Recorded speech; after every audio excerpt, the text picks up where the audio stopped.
Namaskaram. As discussed yesterday, let's get started with our introduction to temple inscriptions, the interesting temple inscription series. The first episode is going to be on one of the most prominent Hindu temples of Tamil Nadu, a magnificent temple, a temple that stands at par excellence for its grandeur, the architectural excellence, the engineering skill, iconographic,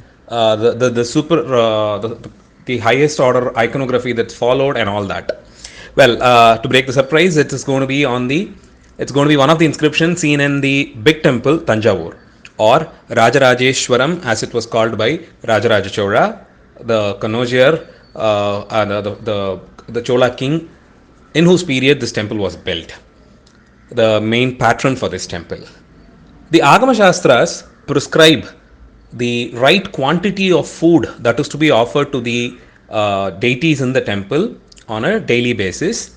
So depending on the size of the icon, the nature and all that, there are prescribed quantities that should be offered. And this food is prepared in the temple kitchen. Sometimes it's cooked food, sometimes it's fruits that is to be offered, sometimes it's savories and snacks. So there are prescriptions given in the Agama Shastras, and that has got to be followed very strictly. Now, the big temple in Tanjavur, Rajarajeshwaram, is a very special example because starting from the Moola Lingam, the icons of each of the deity was just magnificent, and so the dimensions that have got to be followed in construction and all that was dictated by the size of the murtis that were installed. And quite interestingly, the temple as we see it today, the temple campus as we see it today, has contributions from many other kings after Rajaraja's period too.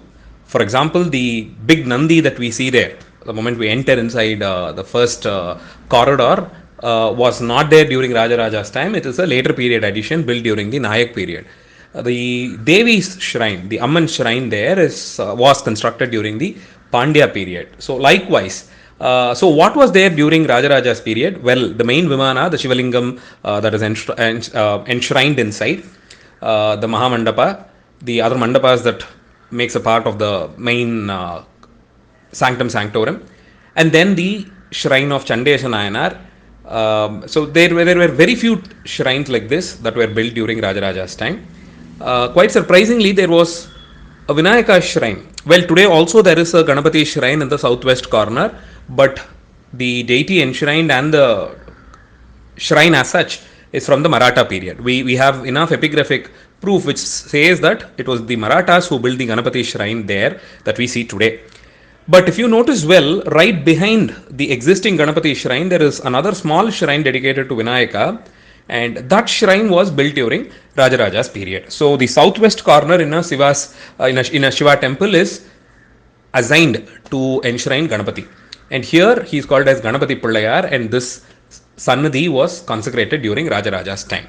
And we all know that Vinayaka is, he's fond of a lot of fruits and the food offerings that we should serve him with. And here, going by the size of the murti, it is prescribed that 150 bananas are to be offered to this deity.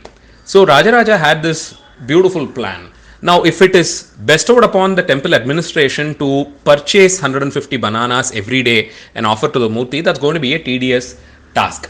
And there is also a probability that maybe after his times, after the king's time, or after a couple of generations later, people might fail in their duty or forget their duty, and so the money that was invested can be lost in the due course of time and all that. So to ensure that such things don't happen, and the service of the murti continues, Rajaraja comes up with this plan.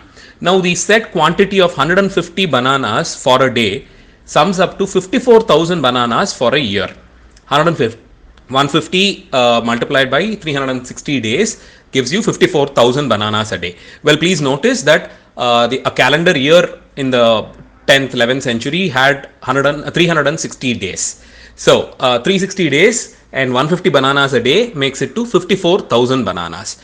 So Rajaraja made a plan to invest certain amount of money with the temple treasury, And the temple treasury, which was administered by a set of people, had the discretion to lend money from the treasury and collect interest for it. So the money lent will be based on the credentials of the person to whom it is being loaned out.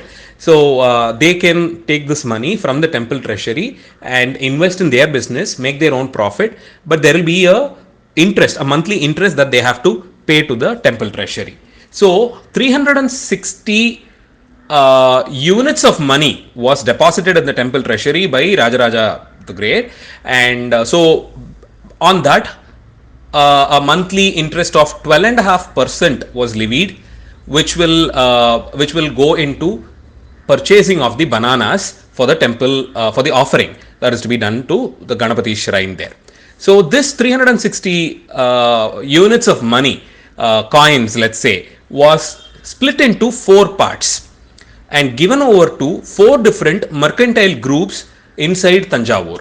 So you had the merchants who were concentrated in one part of Tanjore city, and they were called by a special name.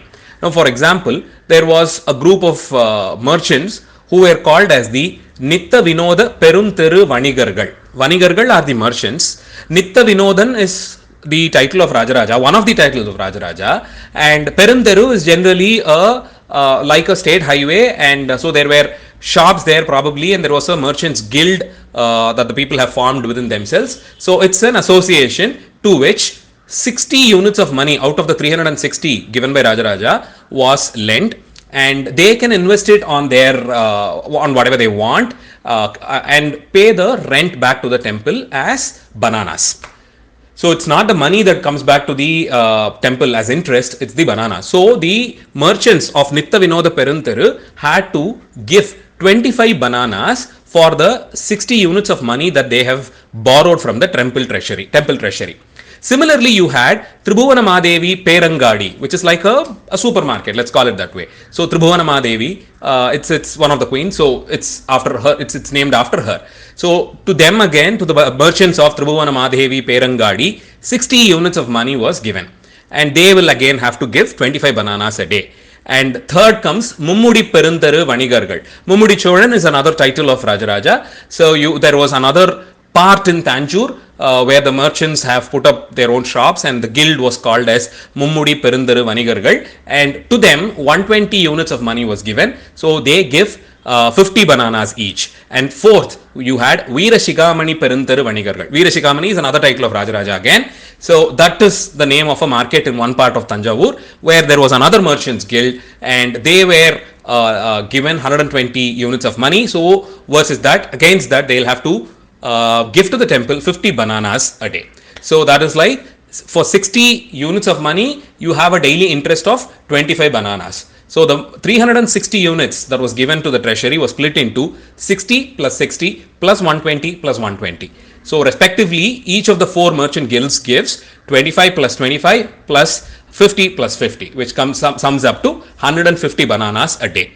Now, why should there be such a complicated system? Why can't Rajaraja just order people to, come and, maybe just choose somebody to give, supply 150 bananas a day and just get him paid every day and all that? Now, that is exactly where the economics comes into play. Splitting this money into 4 different parts, giving it over to someone helps them probably nurture their business, invest on something that can help grow their business. And so there is a flow of money. You see that you had the king, and he gives it over to the treasury hands it over to the merchants guild probably spends that money on the banana merchants or the people who have banana orchids, and from them the bananas are procured and it is sent back the same way to the temple. So this involves, instead of just one person getting the money and he giving back the bananas, it's given over, it takes its own route, wherein there is some amount of money flow into different hands, and it gets, and the requirement is also met out in the form of bananas that reaches the temple every day. And it was not invested on one person, so there is no worry about quality or otherwise, or the person cheating and all that. It was split into 4 different parts. So it makes it even more easy for the temple to monitor as to who gives the best bananas, and if there is going to be a problem, they can always shift it and all that. And money as a corpus is going to be there forever. If only this was probably administered well without any political or the war interruptions and all that we had, maybe till date the Ganapathy enshrined inside the big temple during Rajaraja's time would have been offered 150 bananas every day. The banana calculation of big temple. Hope you found that interesting. Thank you.